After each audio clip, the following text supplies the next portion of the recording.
Good morning. अब जो हमारा नेक्स्ट टॉपिक है वो है आपका indicators of organisational effectiveness. Organisational effectiveness मैं आपको बता चुकी हूँ। अब जो उसके इंडिकेटर्स हैं वो क्या क्या हैं और वो कैसे वर्किंग उनकी होगी, तो उसमें फर्स्ट है आपका मैनेजमेंट, सेकंड है आपका workforce performance and productivity, third है आपका accountability, fourth the employee experience, फिर organisational performance, organisational strategy and last is tools and technology. तो ये जो 7 हैं ये इंडिकेटर्स हैं, 7 इंडिकेटर्स ऑफ ऑर्गेनाइजेशनल इफेक्टिवनेस, जो कि इंडिकेट करते हैं ऑर्गेनाइजेशन की इफेक्टिवनेस, जिस पर किसी भी संस्था को क्या होता है फोकस करना होता है। फर्स्ट होता है आपका मैनेजमेंट को हम हिंदी में प्रबंध कहते हैं। मैनेजमेंट का हमें पता है कि किसी से भी काम करवाने का जो तरीका होता है जिसके लिए हम प्लानिंग करते हैं ताकि हम हमारे उद्देश्य तक पहुंच सकें, और जो भी रूल हम फॉलो करते हैं या नियम हम फॉलो करते हैं उसको एफिशिएंटली एंड इफेक्टिवली फॉलो करें और सही बंदे को सही जगह फिट करके हम काम करवाएं, यही मैनेजमेंट होता है। अब इसमें जो फर्स्ट पॉइंट होता है मैनेजमेंट में जिस पे हम फोकस करते हैं वो है वर्कफोर्स इंगेजमेंट, यानी कि किस काम में हमने किसको इंगेज किया हुआ है, वो पर्सन उस चीज़ के लिए एलिजिबल है या नहीं है, कितना एक्सपीरियंस्ड है, क्या है, मतलब सही जगह पर सही बंदे को फिट करा है या नहीं। फिर टीम वर्क, टीम में कैसे काम हो रहा है, कोई कॉन्फ्लिक्ट्स तो नहीं हो रहे हैं, अच्छा परफॉर्मेंस दे रहे हैं, या जो टीम जिस चीज़ के लिए आपने काम पे लगाई है वो उस चीज़ के लिए एलिजिबल है या नहीं है, उनका वर्क परफॉर्मेंस कैसा है, वो किस तरीके से काम करते हैं, स्मार्ट वर्क, हार्ड वर्क, किस तरीके से जो भी है।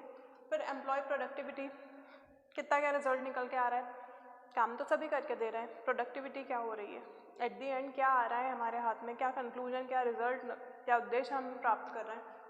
फिर ऑर्गेनाइजेशनल क्लाइमेट, हमारी संस्था का क्लाइमेट कैसा है। क्लाइमेट से यहाँ मतलब ये है कि जिस तरीके से, देखिए संसाधन तो हर संस्था प्रोवाइड करवाती है उनके एम्प्लॉयज़ को, ह्यूमन रिसोर्सेज भी वहाँ होते हैं, लेकिन जो ऑर्गेनाइजेशन के हम क्लाइमेट की बात कर रहे हैं तो वहाँ पॉजिटिविटी एंड नेगेटिविटी की बात हो रही है कि जो जैसा क्रिएट करेंगे हम हमारी संस्था में एनवायरनमेंट, उसी तरीके से क्या होगा, वहाँ पर हमेशा काम चलता रहेगा। तो जब हम संस्था के क्लाइमेट की बात करते हैं, सारे संसाधन हैं, हर चीज़ आपने अवेल करवा रखी है कि सब काम अच्छे से करें, लेकिन फिर क्या होता है अगर रिज़ल्ट अच्छा निकल के नहीं आता है, या जो हेड हैं जिनके अंडर में सबऑर्डिनेट हैं उनके हेड कैसे हैं या सबऑर्डिनेट कैसे हैं, आपस में कोई वाद विवाद तो नहीं है, किस तरीके की सराउंडिंग एनवायरनमेंट क्रिएट की हुई है, सब एक दूसरे के लिए हेल्पिंग है या नहीं है, या सब साइकोफेंसी में ही लगे हैं क्या चापलूसी करके आगे बढ़ना। तो ये जो पूरा ऑर्गेनाइजेशन का क्लाइमेट है ये भी मैनेजमेंट में देखना पड़ता है। जो टॉप मैनेजमेंट है उनको चाहिए कि वो इंडिविजुअल मीटिंग्स करके भी पता करें कि संस्था में कैसे क्या काम चल रहा है, किसकी किससे बन रही है, क्यों नहीं बन रही है, अगर किसी को दिक्कत है और वो नहीं कह पा रहे हैं तो क्यों नहीं कह पा रहे हैं, क्या दिक्कत है जिसकी वजह से उनका काम में से ध्यान भटक रहा है। तो ये सारी चीज़ें मैनेजमेंट में होती हैं। फिर नेक्स्ट होता है आपका work for performance and productivity. देखिए सबसे पहले तो मैनेजमेंट एज मेंशन अबाउ, ये वाले पॉइंट्स जो हमने डिस्कस कर लिए हैं, सबसे फर्स्ट पॉइंट यही है। फिर the organisation culture, value and mission, क्या कल्चर है आपकी संस्था का, क्या संस्कृति है आपके ऑर्गेनाइजेशन की जो आप लोग फॉलो कर रहे हैं और अपने सबऑर्डिनेट और वर्कर से फॉलो करवा रहे हैं, क्या वैल्यूज़ हैं आपकी संस्था के, किसी अपनी संस्था में रहने वाले लोग और संस्था के बाहर रहने वाले लोगों के जो बिलीव्स हैं, जो फेथ्स हैं, उनको तो ठेस नहीं पहुंच रही है, क्या मिशन है आपकी संस्था का, आपकी गुडविल कैसी होनी चाहिए, मिशन तो ये होता ही है, साथ में प्रॉफिट मैक्सिमाइजेशन, वेल्थ मैक्सिमाइजेशन, किस तरीके से उद्देश्य को प्राप्त करना है, कैसे क्या फॉलो अप लेना है, ये सब चीज़ें। फिर tools and technology as well as employ skill with those tools. फिर जो हम टूल्स एंड टेक्नोलॉजी की बात कर रहे हैं कि जो एम्प्लॉय होते हैं उनको वो टूल्स एंड टेक्नोलॉजी पे वर्क करना आता है या नहीं आता, वो ट्रेंड है या नहीं है, या उनको ट्रेनिंग की ज़रूरत है, ये चीज़ें। फिर वर्क एनवायरनमेंट, किस तरीके का वर्क एनवायरनमेंट है, काम देखिए हर जगह की अपनी सराउंडिंग होती है, कहीं पर पॉजिटिविटी होती है, कहीं पर नेगेटिविटी होती है, कहीं पर डोमिनेट किया जाता है, कहीं पर ऑटोक्रेटिक होती है, कहीं पर डेमोक्रेटिक होती है, बहुत तरह के एनवायरनमेंट्स जो हैं वो बिज़नेस में हम देखते हैं। तो उस अकॉर्डिंग जो आपका वर्क एनवायरनमेंट है वो कैसा होना चाहिए। एक संस्था की अगर हम बात करें तो हमारा जो दिमाग है एक संस्था में काम करने के लिए वो टेंशन से सबसे पहले फ्री होना चाहिए, किसी तरह का स्ट्रेस नहीं होना चाहिए, मोटिवेटेड होना चाहिए। तो इट्स ऑब्वियस कि जो हमारा वर्क एनवायरनमेंट है अगर वो काफ़ी पॉजिटिव है, काफ़ी गुड वाइब्स हमें आती हैं, तो इट्स ऑब्वियस कि हम जो है हमारे टारगेट तक काफ़ी ईजीली पहुंच सकते हैं। लेकिन अगर हमें बहुत ज़्यादा टेंशन लेके किसी भी काम को करते हैं तो वो काम भी सही ढंग से नहीं होता है और हमारा भी काम करने में मन नहीं लगता है। तो जो वर्क एनवायरनमेंट है इसलिए उस पर भी फोकस किया जाता है। फिर एम्प्लॉय मैनेजमेंट, एम्प्लॉय का मैनेजमेंट कैसा है? फेयर है, फेयर होना भी चाहिए, या बाइज्ड है कि भाई ये अपने वाले हैं तो उनको ज़्यादा प्रेफरेंस दी जाएगी, ये अपने वाले नहीं हैं तो सारा काम इन्हीं पे लाद दो, तुम बैठ के आराम करो, ऐसा भी नहीं होता है। तो एम्प्लॉय का जो मैनेजमेंट है किस ढंग से कितना काम इक्वली डिस्ट्रीब्यूट करना है, सब में डिस्ट्रीब्यूट करना है, इक्वली करना है, किसी को कम ज़्यादा नहीं करना है, सबको अपनी डेजिग्नेशन के हिसाब से वर्किंग करवाना है। अब आपकी ऑर्गेनाइजेशन में कोई मैनेजर बंदा है उससे आप चपरासी का काम करवाएंगे, दैट इज़ नॉट पॉसिबल कि वो अच्छे से करेगा। पहली चीज़ तो उसको ये स्ट्रेस हो जाएगा कि मैंने इतनी पढ़ाई क्या इस दिन के लिए की है। तो जो एम्प्लॉय मैनेजमेंट है वो भी फेयर होना चाहिए। फिर नेक्स्ट आता है आपका अकाउंटेबिलिटी। अकाउंटेबिलिटी से यहाँ मतलब है रिस्पॉन्सिबिलिटी, यानी कि अगर किसी एम्प्लॉय को कोई जिम्मेदारी दी गई है तो उसके लिए रिस्पॉन्सिबल वो पर्सन है, ना कि कोई दूसरा। जैसे कि देखिए, everyone know who is responsible for what. संस्था में अगर कोई काम किसी को दिया जाता है, कोई सी जिम्मेदारी किसी को सुपुर्द की जाती है, तो यहाँ पर क्या होता है, उसकी अकाउंटेबिलिटी उसके ऊपर होती है। अगर मान लीजिए कोई काम मुझे दिया गया है और वो काम में मिस्टेक हुई है तो मैं उसके लिए रिस्पॉन्सिबल हूँ, और अगर वो काम कोई अच्छा भी हुआ है तो उसके लिए भी मैं रिस्पॉन्सिबल हूँ। तो सबको पता होता है कि कौन किस काम के लिए रिस्पॉन्सिबल है, कौन किस काम की अकाउंटेबिलिटी किसको दी गई थी। फिर होता है गोल्स आर मेट, उद्देश्य की प्राप्ति होना बहुत ज़रूरी है संस्था में, और उसको करने के लिए सही तरीका का फॉलो करना भी बहुत ज़रूरी है। Rules and procedure and process are clearly defined. जो नियम हैं, जो प्रक्रियाएं हैं, जो भी प्रक्रिया मतलब प्रोसीजर प्रक्रिया की चीज़ होती है, जो भी काम का तरीका हम फॉलो कर रहे हैं वो कैसा होना चाहिए, सभी एम्प्लॉयज़ के लिए वेल डिफाइंड एंड क्लियर होना चाहिए कि आपको ये सब चीज़ें अलॉट की गई हैं, इनको इस तरीके से यूज़ करना है, इस तरीके का रिज़ल्ट इतने टाइम ड्यूरेशन में हमें चाहिए। तो क्या होगा ना, जब क्लियरली सबको पता होगा तो इट्स ऑब्वियस कि कोई मिसकम्युनिकेशन नहीं होगी और कुछ भी जो कन्फ्यूजन है वो भी किसी के दिमाग में नहीं रहेगा। फिर पीपल आर रिवॉर्डेड और डिसिप्लिन अकॉर्डिंगली। फिर जिस तरीके से एम्प्लॉयज़ काम कर रहे हैं उनको उसी तरीके से रिवॉर्ड दिया जाएगा उनके काम का। उन्होंने काम अच्छा किया है, अच्छा रिजल्ट आया तो उनको उस चीज़ का रिवॉर्ड दिया जाएगा, और जो भी डिसिप्लिन है उसके अकॉर्डिंग क्या होगा, उनको रिवॉर्ड मिलेंगे। जो भी हमारी संस्था के नियम बने हैं कि भाई कोई कितना काम करता है तो उसको ये रिवॉर्ड्स दिए जाएंगे, ये सब। फिर नेक्स्ट फोर्थ पॉइंट आता है एम्प्लॉय एक्सपीरियंस। यहाँ पे तजुर्बे की बात हो रही है कि आपका एक्सपीरियंस कितना है, यानी कि एम्प्लॉय का। तो मॉरल वैल्यूज़ क्या हैं, कौन सी उनकी नैतिक मूल्य है, कौन सी उनकी नैतिक शिक्षा है जिसके अंतर्गत वो अपनी ज़िंदगी स्पेंड कर रहे हैं या अपनी ज़िंदगी में और ऑर्गेनाइजेशन में वो जो नियम फॉलो कर रहे हैं वो। फिर दूसरी चीज़ होता है मोटिवेशन।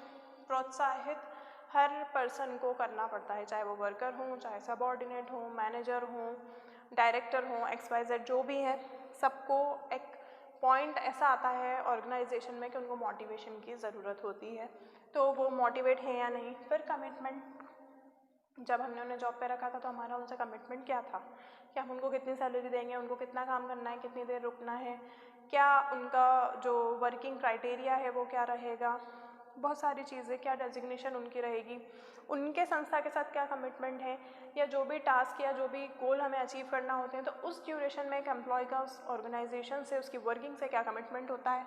फिर इंगेजमेंट, किस तरीके से वो इंगेज होकर काम करते हैं, हार्ड वर्क करना पसंद करते हैं, स्मार्ट वर्क पसंद करते हैं, किस तरीके से उस वर्क में वो इन्वॉल्व होते हैं। फिर होता है परफॉर्मेंस, क्या परफॉर्मेंस फिर वो देते हैं। तो ये सब चीज़ें एम्प्लॉय का जो एक्सपीरियंस होता है ये उस अकॉर्डिंग क्या करते हैं, परफॉर्म करते हैं। कई बार हम लोग को ट्रेनिंग की भी ज़रूरत होती है, कोई सा नया गैजेट हमें ला कर दिया गया है हमारे ऑर्गेनाइजेशन में जिस पर वर्किंग हमें बिल्कुल नहीं आती है, तो ये भी संस्था की ड्यूटी है कि वो हमें ट्रेन करे उस चीज़ के लिए, हमें ट्रेनिंग दिलवाए, तभी तो एक्सपीरियंस होगा। फिर नेक्स्ट आता है आपका ऑर्गेनाइजेशनल परफॉर्मेंस। ऑर्गेनाइजेशनल परफॉर्मेंस मैंने आपको कल भी समझाया था। ऑर्गेनाइजेशनल परफॉर्मेंस में क्या पॉइंट्स हैं यहाँ, comparing actual achievement against the set of goals. हम हमारी वर्किंग को और जो गोल हमने सेट किए हैं उनका कंपैरिजन करते हैं कि हम अभी कहाँ स्टैंड कर रहे हैं, हमें कितने और ज़्यादा एफर्ट्स करने की ज़रूरत है हमारा गोल अचीव करने के लिए। फिर measuring the efficiency of business, हम बिज़नेस की एफिशिएंसी को देखते हैं। फिर फंक्शंस, कार्य करने का तरीका, काम करने का एरिया एंड प्रोसेसेस, क्या प्रक्रिया है, क्या एरिया है जहाँ पर हम हमारे बिज़नेस की एफिशिएंसी चेक करते हैं। तो दैट इज़ ये एक एक्सटर्नल फैक्टर भी है जिसको हम बोल सकते हैं कि हम हमारे जब मार्केट की एफिशिएंसी हम हमारी ऑर्गेनाइजेशन या हमारे बिज़नेस की एफिशिएंसी चेक करते हैं तो हम उसको मार्केट प्लेस पे करते हैं, जब हमारे कॉम्पिटिटर्स भी हमारे साथ खड़े होते हैं तब एक्चुअली में हमें पता चलता है कि हमारी संस्था कहाँ स्टैंड कर रही है, हमारी गुडविल क्या है। फिर बैलेंसिंग एक्सपेंडिचर, जो हमारे खर्चे हैं हम उनको बैलेंस करते हैं अगेंस्ट रिटर्न, हमारे पास कितना इनकम हो रहा है, हमारी कितनी इनकम या हमारा कितना टर्नओवर हो रहा है। तो उस टर्नओवर को जो हमारी बैलेंसिंग एक्सपेंडिचर है यानी कि जो हमारे एक्सपेंडिचर हैं उससे हम बैलेंस करते हैं, तब हमें पता चलता है कि जितना पैसा हमने लगाया है उतना हमारे पास रिटर्न आया है या नहीं आया है। अगर नहीं आया है तो हमसे कहाँ गलतियाँ हुई हैं, और अगर रिटर्न आया है तो कितना आया, जितना लगाया था उतना ही आया है या उससे ज़्यादा आया है, हमने बेनिफिट या प्रॉफिट अर्न किया है या नहीं करा है।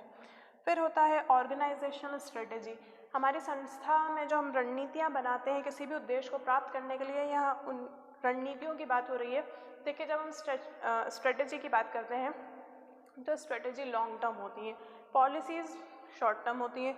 लॉन्ग टर्म इसलिए कहूँगी क्योंकि जो स्ट्रेटेजी होती हैं ये साल भर का जो हमारा वर्क परफॉर्मेंस होता है उसको देखकर बनाई जाती हैं। ये डेली चेंज होने वाली चीज़ नहीं होती है कि आज आपने ये स्ट्रेटेजी फॉलो कर ली कल ये करेंगे, नहीं।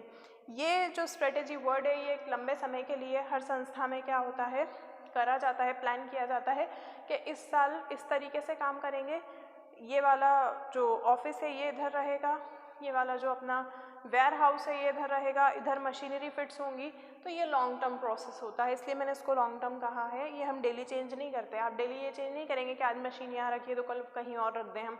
ऐसा इसलिए भी पॉसिबल नहीं क्योंकि मशीनरी काफ़ी लंबी होती हैं, डेली का उनका इंस्टॉलेशन, डेली की फिटिंग्स ये सब पॉसिबल नहीं होती है। स्ट्रेटेजी हम लंबे समय तक देख के बनाया जाता है। पहले तो ये वर्ड आर्मी से लिया गया है क्योंकि वहीं रणनीतियाँ बनती थी अटैक एंड डिफेंस की, बट ये अब हर संस्था में होता है। फिर इसमें क्या आता है, स्टे कॉम्पिटिटिव। ऑर्गेनाइजेशनल स्ट्रेटजी में जो आपका पॉइंट है स्टे कॉम्पिटिटिव का मतलब ये है कि जब आप हमेशा कॉम्पिटिटिव रहेंगे यानी कि आप हमेशा मोटिवेटेड रहेंगे, आप अपने कॉम्पिटिटर को और जो मार्केट चैलेंजेस हैं उनको एक्सेप्ट करेंगे, तो डेली जो रूटीन में आप अपडेटेड रहेंगे कि अब हमें क्या नया जो है देखने को मिलेगा, क्या नया सीखने को मिलेगा, क्या नया काम हमको करना है जिससे हम हमारे उद्देश्य प्राप्त कर सकते हैं। फिर meet the demand of its customer, फिर क्या होता है यहाँ पर जो कस्टमर की डिमांड होती है फाइनली हम उसको भी क्या पूरा कर पा रहे हैं या नहीं कर पा रहे हैं, ये भी चीज़ हमें स्ट्रेटजी से पता चलती है।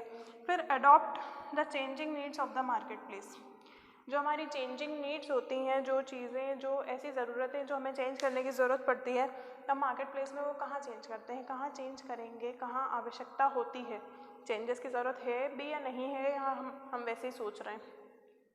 तो ये पॉइंट्स थे। उसके बाद लास्ट आपका पॉइंट्स है टूल्स एंड टेक्नोलॉजी। तो टूल्स यानी कि इंस्ट्रूमेंट जो हमें हमारा वर्क करने के लिए चाहिए होते हैं। टेक्नोलॉजी तो आपको एक्चुअली में पता ही है कि टेक्नोलॉजी में हम उन इलेक्ट्रॉनिक गैजेट्स की बात कर रहे हैं जो कि हमारी लाइफ को काफ़ी ईजी एंड फास्ट बना रहे हैं, जो हमें रुकने से रोकते हैं, मतलब हमें कहीं पर भी रुकना नहीं है, ठीक है। तो इसमें फर्स्ट होता है ओवरऑल बिजनेस प्रोडक्टिविटी, आपके पूरे ओवरऑल बिजनेस में जो आपका प्रोडक्शन हो रहा है वो कितना क्या हो रहा है वो।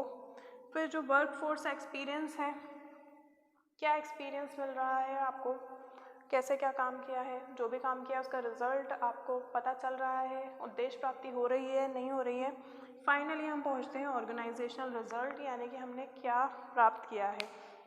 इतनी सब चीज़ें हमने हमारी संस्था में की हैं, इतनी सब चीज़ों पे हमने फोकस किया है, इतनी सब नियम बनाए हैं, स्ट्रेटजी पॉलिसीज़ हमने फॉलो की हैं, फॉलो करवाई हैं हमारे एम्प्लॉयज़ से, सबऑर्डिनेट से, सुपरवाइज़र से, वर्कर से।